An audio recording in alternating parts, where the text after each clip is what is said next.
नमस्कार विद्यार्थी मित्रांनो, स्पर्धा क्रीडा अकॅडमीच्या युट्यूब चॅनल आपले स्वागत आहे. काल मुंबई उच्च न्यायालयाचा क्लर्कचा निकाल लागलेला आहे बघा. कालपासून सगळे तुमचे मेसेज वगैरे, काही जणांचे कॉल्स येत आहेत वगैरे, सगळ्यांनी टाकलंय सर आता शिपाईचा कट ऑफ हाय जाईल का, हा कट ऑफ पण खूप हाय गेला. बघा एकदम सविस्तर तुम्हाला सगळं विश्लेषण करू शकतो, कशा प्रकारे होऊ शकते आणि काय होऊ शकते सगळे डिटेलमध्ये तुम्हाला सांगणार आहे. बघा क्लार्कचा मुंबईचा किती लागला, 67 लागला. आपला संभाजीनगरचा 69 आणि नागपूरचा 70.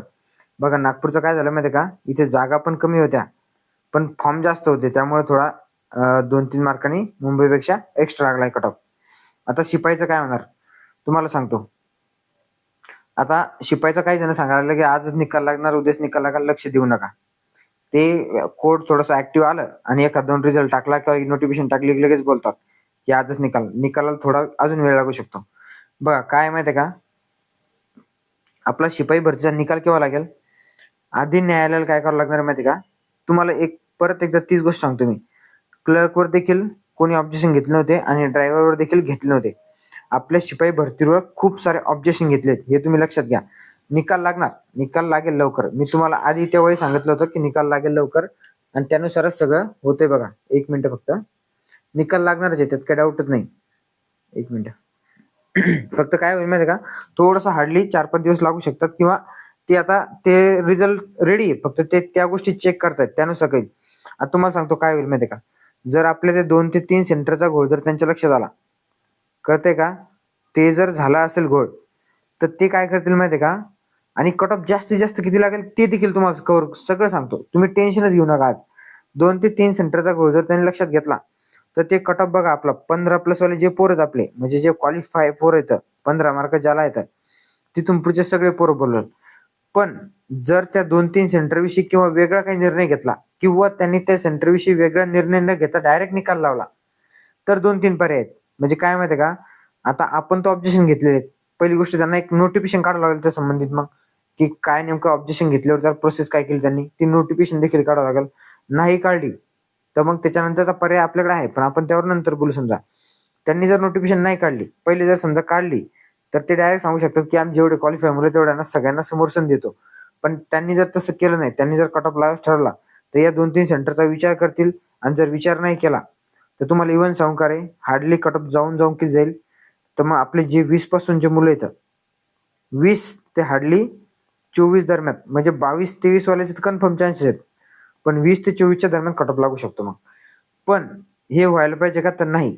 कारण का तुम्हाला सांगू का, कारण की हे असं जर झालं तर मग ते 2-4 ठिकाणचे जे सेंटरचे पोरं आहेत जास्तीत जास्त ते पोरं राहतील. कळते तुम्हाला, जास्तीत जास्त ते पोरं कट ऑफ मध्ये राहतील. आणि हा कट ऑफचा अंदाज का सांगतोय मी, इव्हन जर आपण जर विचार केला, 1 मिनिट बघा, आता कट ऑफ किती लागला, जवळपास आपला 70% कट ऑफ लागला. याहून जर आपण विचार केला तर मग आपण शिपायचं 70% जर पकडला आपण, तर मग समजा 3-7-21 पर्यंत जातोय आपला. कळते का, 70% पडला तर 21 पर्यंत समजा, आणि 80% जर पकडला आपण, 80% पर्यंत गेला, 24 पर्यंत जाईल. मग त्यामुळे तुम्हाला काय सांगतो, 70 ते 80% मध्येच जे मार्क आहेत, 70 ते 80% ज्यांना, ते कट ऑफ मध्ये बसतील मग नंतर, असा विषय होऊन जाईल. पण हे असं व्हायला नाही पाहिजे. कारण तुम्हाला सांगू का, जे ऍक्च्युअल मध्ये सेंटर पेपर म्हणजे झालेत व्यवस्थित स्ट्रिक्ट झाले, त्या मुलांना मार्क कमीत बरं का. भले काही ज्यांनी अभ्यास केला ते या दरम्यान आहेत, भरपूर आपले मुलं याच्याच दरम्यान आहेत, 20 पेक्षा जास्त मार्क आहेत. पण काही मुलांनी म्हणजे असे सुद्धा मेसेज आलेत मला, त्यांनी 3 ते 4 महिने अभ्यास केलाय बरं का, पण त्यांचे सेकंड शिफ्टला पेपर आला. फर्स्ट शिफ्टचा ते मारू शकत बऱ्यापैकी, सेकंड शिफ्टला पेपर आलाय आणि ते जवळपास 20च्या आतच थांबून गेले, 20च्या आत बरं का. आणि हे खरंच आहे की ते 20च्या आत थांबलेत. त्यामुळं त्यांच्यावर आता इथं नॉर्मलायझेशन तर काही होणार नाही, कळते का, नॉर्मलायझेशन वगैरे इथं काही होणार नाही. त्यामुळे कट ऑफ लावताना त्यांना थोड्या या गोष्टीचा विचार करावा लागणार आहे, की 2-3 सेंटरचा काय घोळ झालाय, काय नाही झालंय, हे करावं लागणार आहे. पण हे आता मला तरी वाटायला या गोष्टीचा विचार जर केला त्यांनी तर हेच बोलवायला पाहिजे. पण हे जर मुलं बोलले नाही तर मग कट ऑफ आपला 20 ते 24 दरम्यान थांबेल. बघा 20 ते 24 दरम्यान शक्यता आहे. ज्यांना म्हणजे 21-22 मार्क आहेत, 23 मार्क आहेत, कन्फर्म तयारी लागा तुम्ही. मी तर म्हणतो 22-23 वाल्यांनी कन्फर्म तयारी लागायचं आहे. पण तुम्हाला एक गोष्ट बोलू का, आता जर तुम्ही त्या गोष्टीसाठी तयार असाल तर आपण नंतर करू. न्यायालयाने जर अशी गोष्ट केली की समजा तुमचा कट ऑफ हाय गेला बरं का, तुमचा कट ऑफ एकदम टप लागला, तुमच्यावर 100% अन्याय झालेला आहे. मी सांगतो तुमच्यावर 100%. कारण की काय माहिती आहे का, मग त्या याच्यामध्ये कट ऑफमध्ये ज्या मुलांनी डिस्कशन करून पेपर सोडवला आहे, ज्यांनी मोबाईलवर काही बऱ्यापैकी ठिकाणी आपल्याला कमेंट आलेली आहे, की मोबाईलवर पेपर सोडवला आहे किंवा बरंच काही. आता त्याच्यात कोर्टाची गलती का रे? अजिबात गलती नाही. ते सेंटरवाले ज्यांना पेपर सोपवलाय त्यांची ती गलती आहे. तिथे मॅनेज आहेत. सगळ्या गोष्टी त्यांनी केल्या आहेत. कळतंय का? म्हणजे पोरांना बसू देणं वगैरे हे ते गोष्टी. आता आपण ऑब्जेक्शन तर घेतले, तर न्यायालय त्यावर निर्णय काय घेते? अजून असं कन्फर्म झालं का, की पिऊनचा रिझल्ट लागेल आणि त्यावर असंच लागेल म्हणून? अजून असं काही कन्फर्म झालं नाही. त्या संबंधित न्यायालय आपल्याला नोटिफिकेशन देखील काढू शकते. नोटिफिकेशनद्वारे एखादी माहिती देऊ शकते आणि त्यानंतर रिझल्ट लावू शकते. पण थोडक्यात जर असं काही झालं, कट ऑफ हाय लागला, तर तुमच्या सर्वांची जर तयारी असेल, कळते का? तुमच्या सर्वांची तयारी असेल, तर मी स्वतः परवानगी काढता कट ऑफ लागल्याच्या नंतर बरं का, मी स्वतः परवानगी काढता आपण शांततेच्या मार्गाने आंदोलन करू शकतो त्याच्या विरोधात. कळतंय का? इतर सगळ्या भरतीवाले आंदोलन करू शकतात. मग आपण न्यायालय भरतीवाले का आंदोलन करू शकत नाही? कारण की विचार जर केला तर इतके सगळे पेपर फुटलाय, सगळा घोळ झालाय. इतर एक्झामला मीडिया कव्हर करते. मग आपलं न्यायालय भरतील का कव्हर करायला नको? ही ही गोष्ट सगळ्यांपर्यंत का पोहोचायला नको? सामान्य सगळ्या लोकांपर्यंत. मग तुम्हाला काय सांगतो, एकदा कट ऑफ वगैरे लागू द्या, सगळ्या गोष्टी होऊ द्या. कट ऑफ लागला तर शक्यतोवर त्यांनी 15+ मुलं आहेत ती आता बोलवायलाच पाहिजे, जर पेपर डबल घ्यायचा नसेल. आणि जर सगळे प्रूफ वगैरे ऑब्जेक्शन घेऊन जर आपण न्यायालय जर कट ऑफ रेग्युलर जो कट ऑफ लावणार असेल ते लावणार असेल, तर मग आपण जर तुमची तयारी असेल तर शांततेच्या मार्गाने आपण आंदोलन करू शकतो. फक्त त्यामध्ये तुमचा साथ लागणार आहे. कळतंय का? नुसते 5 अन् 10 अन् 50 पोरं जमणार नाही. कळतंय का? सगळ्या गोष्टी आता एकदा रिझल्ट लागू द्या, कसा लागतो काय लागतो त्याच्यानंतरचा हा विचार आहे.